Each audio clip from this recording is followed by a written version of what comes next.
But Mr. Floyd, when I was little, he had the mule wagon. He had two mules, and he used to come pick me up, and we used to go Mouse Park and Eastover because he did a lot of the grading back then. They didn't have no bobcats and no truck, and I'd be on the wagon with him and to go over there, man, and the two mules and stuff. Mr. Street was a laundryman. They bringing it back. Mr. Street used to come by your house and pick up all your laundries, and he'd take it to his dry cleaner, wherever he was taking. He'd bring it back, all your laundry, so you didn't have to worry about cleaning and stuff like that. All your suits and your nice clothes. Mr. Street was like the regular laundryman in the community. I remember when we was growing up, the Iceman used to come through, drop the ice on the back porch, and the cold man, all those kind of stuff. Yeah, my uncles and them, Mr. Watson, they call Reliable Food. It's right there with that little park right there when you come down Leroy. But right there used to be a store. And it was one of the first stores that was in the Grier Heights community. That's what I was telling you. This Grier Heights in Stumptown, we had everything. We didn't have no where you had to buy your clothes, but most of those people that we talking about, they made their own clothes from scratch because, basically, like I said, the only thing they come buy from the store was the suits and stuff like that. But first clothes, the ladies sold, they made the girls say pants, and they could make jeans and all that. Man. Not a lot is known about this community as far as what it means to Charlotte and as a whole. Because Sam Billings, from what I hear and what the tradition is, he helped to do some streets not only downtown, but in the Myers Park area because he had horses and farms and stuff like that. So he had a business. So I think there's a lot of the history needs to be remembered because I think a lot of Black Charlotte don't really know about Grier Heights other than it's a cheap place to live. My dad did the affordable housing in Greertown. That was a big impact on Greertown because otherwise he did like 36 families of affordable housing. My dad, he learned the trade of brick mason. He knew how to cut the brick and shape the brick. And the Rock Apartments was a very unique set of apartments. And actually, my dad only went to the 3rd grade, but he learned the trade. He was a deacon at Grier Heights Church. Grier Heights Church started here in the school.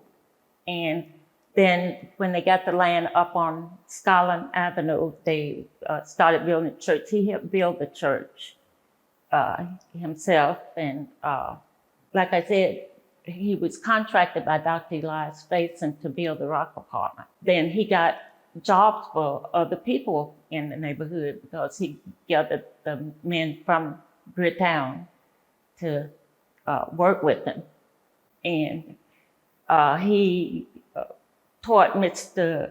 John Grier, Mr. Hayward Poe. He got another group of people, men in the neighborhood, to help him build the apartments. And so, like I said, I went to barber, came back, started working at Grier Heights barbershop out in this area. And in the rocks and just constantly, cutting hair and doing stuff. And then that particular time, it wasn't urban renewal, but they came out and they wanted to renovate the whole area, And so we ended up, it was 12 guys, myself and 12. I was the youngest one at that particular time. And the city gave us a loan through SBA. Harvey Gant was the architect, and we built the shopping center where the preschool is now. And when I retired, they put the preschool in it. So I was cutting hair. Before I retired, I'd been cutting hair for about 51 years. Meeting a lot of people. And during that time when I was doing that, I knew everybody in the community, and they knew me. And I got invested in buying houses in the area. And And a lot of them wanted me to have their house, you know, especially when they was coming out here doing what they was doing. And they asked me to buy, and I would go, because I had a good relationship with the bank, and I just started buying a house. I just started, you know, getting involved with that, with investing in homes. And I got quite a few of them now. Oh, it made us feel good. I mean, we was the talk of Charlotte, you know. It made us feel real good to be able to do that, you know. And I think we got the loan at 3%, you know. And it was just unbelievable.